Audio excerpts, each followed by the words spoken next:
골로새서 3장 15절로 17절의 말씀을 가지고 감사하는 자가 되라라는 제목으로 이 시간 하나님의 말씀을 나누고자 합니다. 성경에 보면 이스라엘 백성들이 지켜야 될 감사절에는 크게 두 가지의 감사절이 있습니다. 하나는 1년 농사를 짓고 거둔 수확에 대해 하나님께 감사해서 지키는 추수감사절이 있고요. 또 하나는 첫 열매를 얻고 그 첫 열매에 대해 감사해서 지키는 맥주 감사절이 있습니다. 간혹 우리 가운데 어떤 분들은 맥주 감사절이 추수 감사절보다 덜 중요하다라고 생각하는 분들도 덜어 있을 수 있겠지만 여러분, 성경을 자세히 보면 절대로 그렇지가 않습니다. 왜냐하면 맥주 감사절은 추수 감사절에 대한, 추수한 거에 대한 첫 번째 열매가 누구의 것이에요? 내 것이 아니라 하나님의 것이고, 그리고 하나님의 것이다라는 이 사실을 믿음으로 인정할 때에 비로소 지킬 수 있는 절기가 바로 맥주 감사절이기 때문입니다. 여러분, 첫 것을 내 것이 아니다라고 하는 거, 이거 결코 쉽지가 않습니다. 왜냐하면 사람은 다 자녀들도 첫 번째 자녀가 중요하고요. 내가 직장에 가서 첫 월급 받는 거 너무너무 중요하게 생각합니다. 그런데 이 첫 직장에서 받은 월급을 무언가 선물로 나한테 드리라? 이거 너무 힘든 일이죠. 사람들은 이 첫 것에 대한 이 집착을 가지고 살아갑니다. 그런데 이 첫 것을 드린다는 거 힘든 일이죠. 더욱이 여러분, 7월의 첫날 이 맥주감사절을 지키는 이 날은 11월에 지키는 추수감사절보다 시기적으로 볼 때에 추수할 열매가 풍성하지 않다 보니 감사하는 마음이 우리 가운데 덜할 수도 있을 겁니다. 여러분, 지금 7월인데 하반기가 시작되는데 더군다나 시기적으로 보세요. 7, 8월 무슨 날이에요? 뭐가 끼어져 있어요? 휴가 있거든요. 그래서 어떻게 해요?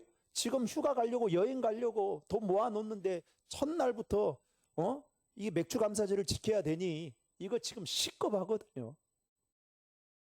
또 요즘에는 보리나 밀 농사를 하는 분들이 많지 않습니다. 우리같이 도시에 있는 사람들은 더더욱 그렇죠. 그래서 요즘 시대에 맥주 감사절을 지키는 것이 현실과 정말 맞지 않다라고 생각하는 분들도 더러 있을 수 있습니다. 그러나 여러분, 중요한 것은 하나님께서 왜 이스라엘 백성들에게 맥주절을 이스라엘의 3대 절기로 정하고 그들에게 맥주 감사절을 지키게 했는지 그 의미를 생각한다면 결코 맥주 감사절은 덜 중요한 절기가 아니라 우리에게 있어서도 매우 중요한 절기라고 볼 수 있습니다. 특별히 오늘날 총회에서 정한 7월 첫째 주 맥주 감사절은, 감사절의 가장 큰 의미는 어떤 의미가 담겨져 있느냐? 지난 6개월 동안, 지난 반년 동안 하나님께서 우리의 삶에 베풀어 주신 그 은혜에 대해 감사하며 남은 6개월을 어떤 마음으로 살기요? 감사하는 마음으로 살았으면 하고자 하는 영적인 의미를 두고 이 절기를 지키도록 정했다라는 것입니다. 사랑하는 성도 여러분, 지난 6개월 동안 하나님께서 저와 여러분의 삶에 어떠한 은혜를 베풀어 주셨는지 오늘 말씀을 통해서, 말씀을 듣는 가운데 다시 한번 생각해보고, 그리고 우리 안에 잃어버렸던 그 감사의 마음을 말씀을 통해 다시금 회복하는 귀한 은혜가 있기를 주님의 이름으로 축원합니다.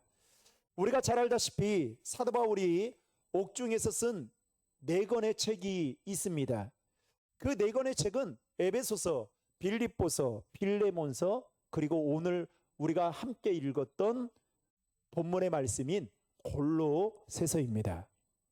바울은 로마 감옥에 갇혀 죄수의 몸으로 있다 보니 그가 세웠던 그 교회들을 도저히 방문할 수가 없었습니다.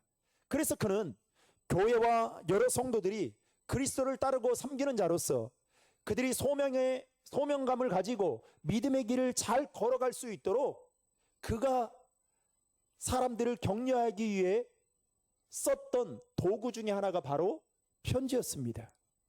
그 편지의 내용이 바로 골로새서인 거죠. 그런데 당시 바울이 처한 상황을 놓고 보면 그는 복음을 전하다 어두컴컴한 감옥에 갇히게 되었습니다. 언제 석방이 되어 나올지 모르기 때문에 그야말로 매일매일 불안과 근심, 염려와 걱정 속에 하루하루를 그렇게 마음 초조해하며 살아갈 수밖에 없었을 것입니다. 그런데 그가 로마 감옥에 갇혀 있음에도 불구하고 골로새 교회 성도들을 생각하며 그들을 격려하기 위해 여러분 편지를 쓴다는 것은 결코 쉽지 않을 겁니다. 왜요? 우리 속담에 내 코가 석자이기 때문이죠. 그런데 여러분 신약성경 27권 중에 바울이 쓴 13권의 서신서들을 보면 그는 단 한 번도 여러분 13권의 서신서를 꼭 읽어보십시오. 단 한 번도 그는 이 내용을 빠뜨리지 않고 있습니다. 그 내용은 무엇이냐? 바로 감사에 대한 내용입니다. 그리고 오늘 본문에도 보면 이 골로새 교회 교인들에게 편지를 쓰면서 뭐라고 권면하고 있냐면 감사하는 자가 되라고 권면하고 있습니다. 여러분 15절의 말씀을 화면을 보고 같이 읽겠습니다. 너희 마음을 주장하게 하라. 너희는 평강을 위하여 한 몸으로 부르심을 받았나니 너희는 또한 감사하는 자가 되라. 아멘. 여러분 바울은 골로새 교회 교인들에게 수많은 메시지 중에서도 굳이 왜 감사에 대한 메시지를 전하고 있는지, 그리고 왜 그는 골로새 교회 교인들에게 감사해야 되는지 그 이유를 오늘 말씀을 통해 살펴보면서 함께 하나님의 은혜를 나누고자 합니다. 첫 번째로 바울은 골로새 교인들이 은혜를 입은 자들이기 때문에 뭐하라고요? 감사하라고 말했습니다. 여러분 골로새서 3장 1절 말씀을 보시면 바울은 골로새 교회 교인들에게 이렇게 이야기합니다. 너희가 그리스도와 함께 다시 뭐 했다고요? 살리심을 받았으면. 여러분 형광펜이 있으면 거기에다가 언더라인을 좀 치십시오. 너희가 그리스도와 함께 다시 살리심을 받았으면 이라는 말로 3장의 말씀을 시작하면서 10절에는 뭐라고 이야기하고 있냐면 새 사람을 입었고 라고 말합니다. 그리고 이어서 12절에 가서는 이렇게 말합니다. 너희는 하나님이 택하사 거룩하고 뭐하는 자요? 사랑받는 자라고 말하고 있습니다. 여러분 이 세 구절의 말씀을 종합해 보면 바울은 지금 골로새 교회 교인들에게 어떤 메시지를 전하고 있느냐? 이전에 너희는 예수 믿기 이전에 너희는 하나님의 진노를 받아야만 하는 마땅한 죄인들이었다. 그리고 그 죄에 대한 대가로 심판을 받아야만 했고, 그리고 그 형벌로 인해 너희들은 죽어야만 되는 그런 존재였다. 그런데 예수 그리스도께서 십자가의 죽으심으로 말미암아 새 생명을 얻고 그 은혜로 말미암아 새 사람을 입게 되었다. 그 이유는 바로 너희가 하나님의 택하고 거룩함을 받은 사랑받은 자이다 라고 지금 바울은 골로새 교회 교인들에게 이와 같은 메시지를 하고 있는 겁니다. 그래서 바울은 하나님의 은혜로 말미암아 새 사람이 된 골로새 교회 교인들에게 뭐 하라고요? 감사하는 자가 되라고 권면하고 있는 것입니다. 사랑하는 성도 여러분, 여러분에게 묻겠습니다. 지금 바울이 로마 감옥에서 골로새 교회 교인들을 생각하며 그가 썼던 이 권면의 편지가, 이 편지의 내용이 여러분 골로새 교회 교인들에게만 해당되는 내용일까요? 절대로 그렇지가 않죠. 엄밀히 말하면 저와 여러분도 인정하고 싶지 않지만 예수 믿기 이전에 우리는 죄인이었습니다. 그리고 그 죄로 인해 심판을 받아 지옥에 갈 수밖에 없는 자들이었습니다. 성경은 이 사실에 대해서 분명하게 이야기하고 있습니다. 그러나 저와 여러분들은 예수 그리스도로 말미암아 새 사람이 되고, 그리고 12절의 말씀처럼 이제는 하나님이 택하사 거룩하고 사랑받는 자로서 거룩한 옷을 입은 자들이 되었습니다. 이 사실만으로도 우리는 하나님의 은혜에 감사해야만 하는 것이죠. 그런데 오늘날 많은 현대인들이 이 사실을 알지 못한 채 감사하지 못하고 살아가고 있다라는 것입니다. 여러분, 여기에 대해 개혁주의자였던 아더 핑크는 세 가지를 이렇게 말하고 있습니다. 첫째는 사람들이 감사 불감증에 걸린 첫 번째 이유는 교만하기 때문이다. 다시 말해서 내 인생에 내가 기준이 되어야 하고 내 생각과 내 판단이 옳다는 이 생각 때문에 사로잡혀 있어서 절대로 감사할 수가 없다라는 거예요. 여러분, 신앙생활을 해도 좀 죄송하지만 이렇게 신앙생활하는 사람이 있잖아요. 무조건 내가 기준이 되는 거예요. 내 생각과 내 판단대로 하는 겁니다. 하나님의 말씀이 기준이 되질 않아요. 그래서 어떻게 해요? 자기 자아가 고래 힘줄처럼 질긴 사람들이 있습니다. 여러분, 자기 자아가 질기면 어떻게 되는지 아세요? 안 변해요. 말씀이 들어오질 않습니다. 변하질 않아요. 말과 행실이 바뀌질 않습니다. 그러니 여러분, 교만할 수밖에 없는 거죠. 두 번째는 이 아더 핑크는 이 사람들이 감사 불감증에 빠진 이유에 대해서 비교 의식 때문이다라고 말했습니다. 여러분, 모든 사람은 본능적으로 남과 비교하는 그런 경향을 가지고 있어요. 여러분, 저하고 여러분들하고 비교하면 되겠습니까? 안 되겠습니까? 안 되죠. 어떻게 여러분 비교해요? 응? 그런데 우리는 어떻게 해요? 아무리 많은 것을 가지고 있고 아무리 많은 것을 누리고 있어도 그 비교의식 때문에 감사보다는 원망과 불평을 하고 삽니다. 20평에 20평 뭐 좀 죄송합니다.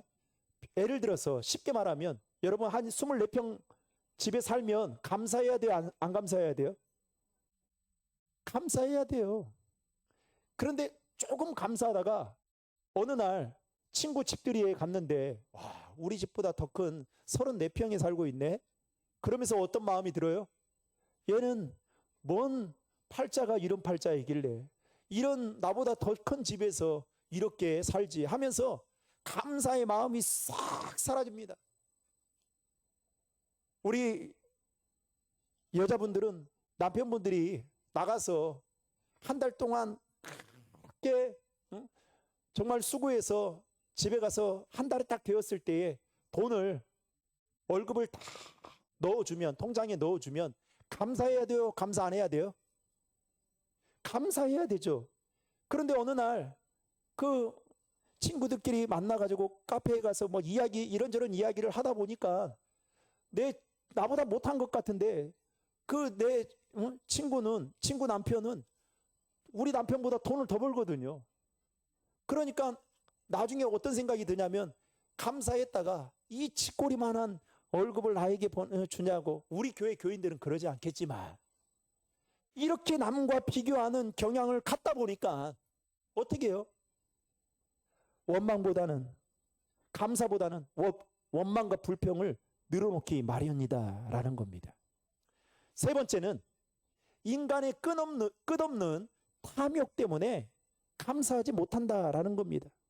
여러분, 현재도 많은 것을 누리고 있음에도 더 많은 것을 누리고 싶어하고 더 많은 것을 가지고 있는데도 불구하고 더 많은 것을 가지고 싶은 정말 바다와 같이 넓은 인간의 탐욕 때문에 사람들은 오늘도 만족하지 못한 채 뭔가에 세상의 것에 허덕이며 갈급해하며 살아가고 있다라는 것입니다.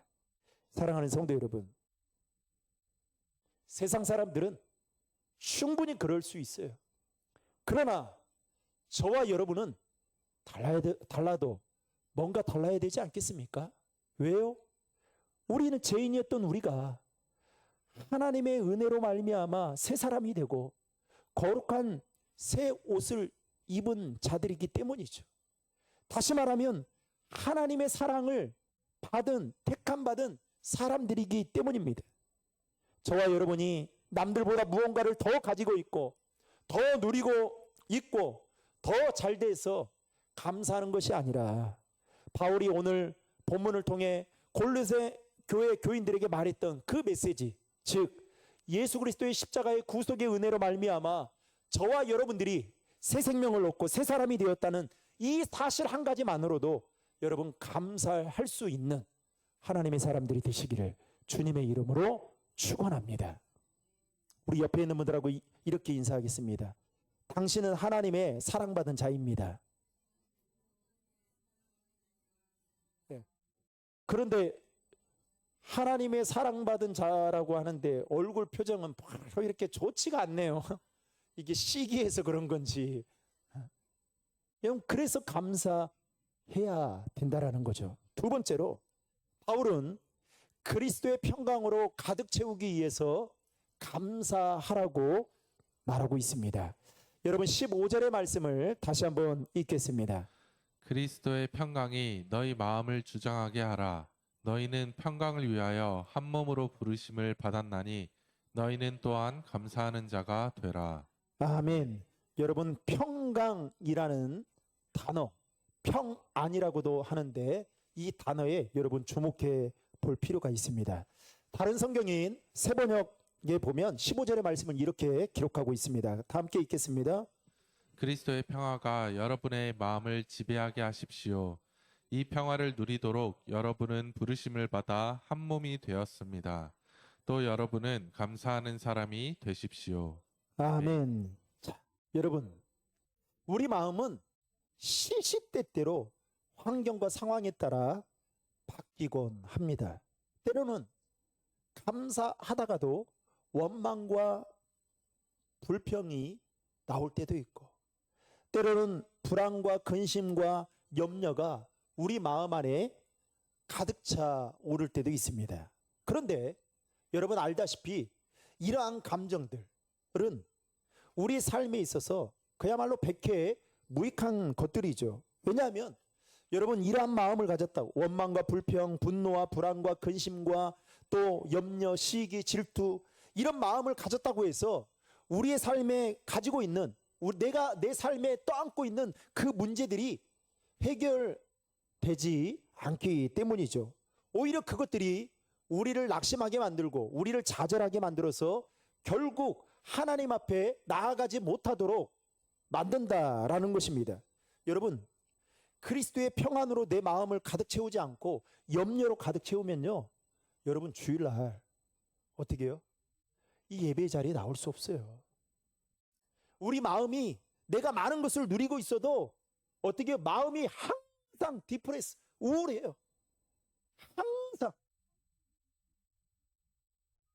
그렇다면 이러한 감정을 없앨 수 있는 가장 좋은 방법이 무엇일까? 바울은 오늘 본문 15절의 말씀에 이렇게 말하고 있습니다. 그리스도의 평강으로 우리 마음을 가득 채우라라고 말하고 있습니다. 여러분 여기에 물이 지금 담겨져 있는데요. 이 빈컵이라고 한번 가정해 보세요. 이 빈컵 안에는 뭐가 있을까요? 공기가 있습니다. 그런데 여러분 이 공기를 뺀다고 해서 이 컵을 뒤집어 엎거나 막 따른다고 해보세요. 공기가 사라집니까? 아니죠. 없앨 수 있는 방법은 단 하나입니다. 뭘까요? 여기에다가 물을 가득 채우면 공기가 다 밖으로 빠져나가게 되는 거죠.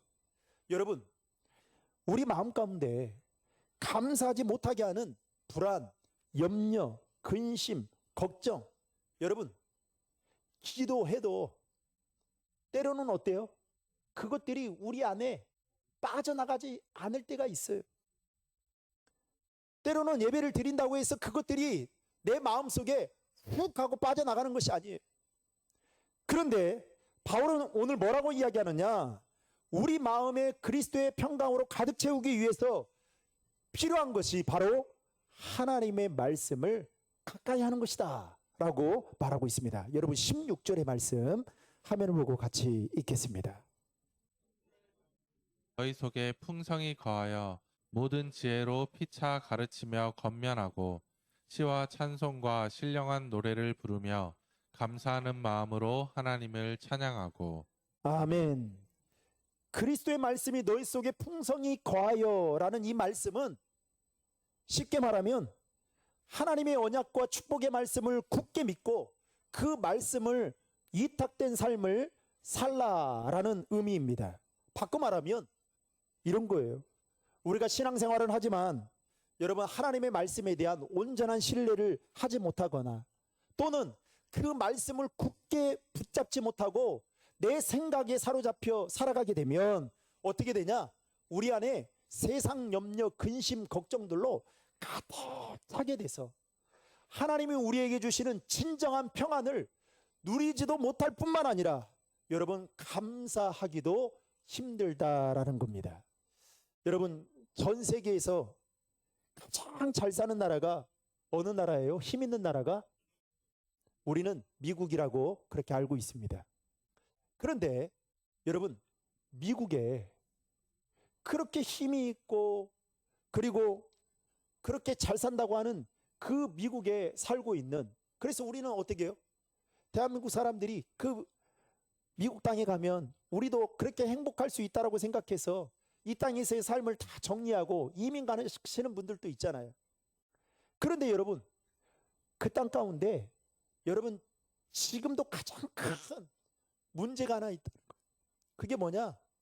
여러분 그 미국 내에서 이 우울증과 이 정신병으로 인해서 고통받고 있는, 그래서 이 관련된 약이 그 미국 사회에 팔리는데 다른 어떤 약보다도 어마무시하게 팔린다는 거예요. 이 말은 무엇을 단적으로 보여주는 걸까요? 우리가 동경하는 그 땅에 살고 있는 미국 사람들도 이 정신적으로 하나님이 주시는 평안을 제대로 누리지 못하니까 정신적으로 공황 상태에 빠져가지고 허우적거리며 살아가는 사람들이 어마무시하게 많다라는 겁니다. 여러분 오늘날 많은 사람들은 외부적인 조건을 갖추거나 그것들을 채우게 되면 평안할 수 있다라고 생각합니다. 다시 말하면 넓은 집에서 살고 좋은 차를 타고 다니고 직장에서 승진하고 출세하고 돈을 많이 벌면 여러분 우리의 삶이 평안하다라고 생각하는 사람들이 많습니다. 그래서 여기에 얽매이는 거예요. 그런데 여러분 정말 그럴까요? 이와 관련해서 누가복음 12장에 보면 여러분 부자에 관한 이야기가 나옵니다. 이 부자는 그 해에 농사를 짓게 되었는데 생각보다 엄청나게 많은 수확을 거두게 된 겁니다. 한마디로 땡 잡은 거죠. 그런데 이 많은 수확을 얻게 되다 보니까 이 부자가 갑자기 근심이 되는 거예요. 걱정이 되는 겁니다. 왜요? 그 많은 수확을 어떻게 어디에다가 보관을 해둘까? 그래서 있던 창고를 다 부수고 확장해서 새로운 창고를 짓게 됩니다. 그리고 자신이 수확했던 그 농산물을 거기에다가 차곡차곡 재어 두었습니다. 그러면서 그는 스스로 매우 만족해하면서 아마 이런 생각을 했겠죠. 이제 앞으로 노후의 삶은 끄떡없겠다. 먹을 거에 대해서 염려하거나 근심하거나 걱정할 일이 없겠다. 이제는 남은 인생 나를 위해서 즐기며 살아야겠다라는 마음을 가지고 그는 매우 기뻐했습니다. 그런데 하나님은 이 부자에게 뭐라고 말씀하시느냐? 자, 누가복음 12장 20절의 말씀 다 함께 읽겠습니다. 하나님은 이르시되 어리석은 자여 오늘 밤에 내 영혼을 도로 찾으리니 그러면 내 준비한 것이 누구의 것이 되겠느냐 하셨으니. 아멘. 여러분 하나님은 이 부자에게 뭐라고 단정지어 말하고 있습니까? 어리석은 자여. 아마도 부자는 자신이 바라보며 행복해하는 그것들이 자신의 삶에 평안을 가져다 주고 행복을 가져다 줄 거라고 생각했던 것 같습니다. 그런데 하나님은 그게 아니었던 거죠. 사랑하는 성도 여러분, 그래서 하나님은 그 부자에게 뭐라고 이야기하느냐? 어리석은 자다. 여러분, 어쩌면 저와 여러분들이 바라보고 있는 것이 우리의 삶의 평안을 빼앗아가는 것일 수도 있겠다라는 생각을 불현듯 하게 됩니다. 내 자녀, 내가 추구하는 성공, 내가 갖고 싶어하는 돈, 명예, 여러분, 이것들이 어쩌면 하나님이 우리를 볼 때에 어리석은 것들이다. 한날 안개처럼 사라져버리는 것들이다. 그렇기 때문에 그것을 절대로 의지하거나 쫓아가서는 안 된다. 이렇게 말하고 있지 않나 생각해 보게 됩니다. 사랑하는 성도 여러분, 기억하십시오. 세상의 것은 절대로 우리의 삶에 평안을 가져다 줄 수 없어요. 이런 말 있잖아요. 돈은 있어서 침대는 살 수 있어도 돈이 있다고 해서 잠은 살 수 없다. 저는 저에게 큰 돈은 수표부터 저는 큰 돈이에요. 저에게는. 그것만 생기면 어찌 해야 될지 모르겠어요. 마음이 평안하다가도 그 돈만 생기면 이걸 어떻게 해야 되나. 또 여러분, 없는 사람이 많은 것을 갖게 되면 여러분 평안할 것 같죠? 천만의 말씀이에요. 그거 어떻게 해야 되지? 최근에 보니까 엊그저께 보니까 울산에 있던 한 아파트에서 여러분 경비원이 돈다발을 발견했더만요. 하나는 5천만 원짜리 돈다발을 발견하고 그 하단에서, 그리고 또 하나는 2,500만 원짜리 돈다발을 발견했더만요. 여러분, 경비원이 그것을 보고 정말 돈이 이제 나는 이제 경비 생활 여기에서 종지부를 찍을 수 있다 생각하고 여러분 가져가면 마음이 평안할 것 같죠? 그렇지 않는 거예요. 사랑하는 성도 여러분, 이제 말씀을 맺고자 합니다. 바울은 골로새 교회 교인들이야말로 구속의 은혜를 입은 사람들이고 평안을 위하여 부르심을 받은 자들이고 하나님께서 말씀으로 그들을 인도해 주신다는 것을 말하면서 그는 골로새 교회 교인들에게 뭐라고 강조하고 있느냐? 너희는 하나님께 뭐하는 자가 되라고요? 감사하는 자가 되라라고 권면하고 있습니다. 여러분 17절의 말씀 다 함께 읽겠습니다. 또 무엇을 하든지 말에나 일에나 또한 주의 예수의 이름으로 하고 그를 힘입어 하나님 아버지께 감사하라.